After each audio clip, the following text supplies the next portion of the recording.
ಯಲ್ಲಾಪುರ ತಾಲೂಕಿನಾದ್ಯಂತ ಧಾರಾಕಾರ ಮಳೆಯಾಗುತ್ತಿದ್ದು ನಾನಾ ಭಾಗಗಳಲ್ಲಿ ಅನೇಕ ಅವಘಡಗಳಾಗಿವೆ. ಪಟ್ಟಣದ ಜೋಡು ಕೆರೆ ನೀರು ತುಂಬಿ ಭರ್ತಿಯಾಗಿದ್ದು ಮಾರುತಿ ದೇವಸ್ಥಾನಕ್ಕೂ ನುಗ್ಗಿದೆ.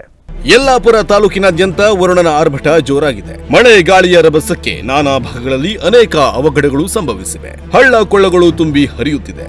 ನೀರಿನ ರಭಸಕ್ಕೆ ಅಡಿಕೆ ತೋಟ, ನಾಟಿ ಮಾಡಿದ ಭತ್ತದ ಗದ್ದೆ ಅಪಾರ ಪ್ರಮಾಣದಲ್ಲಿ ನಾಶವಾಗಿದೆ.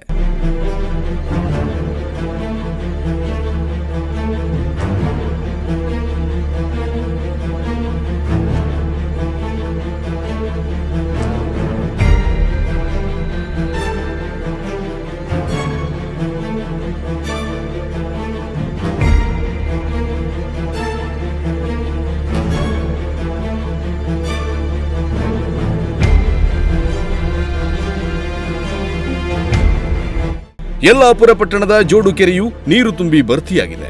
ಈ ಕೆರೆಯ ನೀರು ಸಮೀಪದ ಮಾರುತಿ ದೇವಸ್ಥಾನಕ್ಕೆ ನುಗ್ಗಿದೆ. ದೇವಾಲಯದ ಪ್ರಾಕಾರ ಜಲಾವೃತಗೊಂಡಿದೆ. ದೇವಾಲಯದ ಒಳಗೆ ನಿಂತ ನೀರಿನಲ್ಲಿಯೇ ಭಕ್ತರು ಪ್ರದಕ್ಷಿಣೆ ಹಾಕುತ್ತಾ ದೇವರ ದರ್ಶನ ಪಡೆಯುತ್ತಿದ್ದಾರೆ.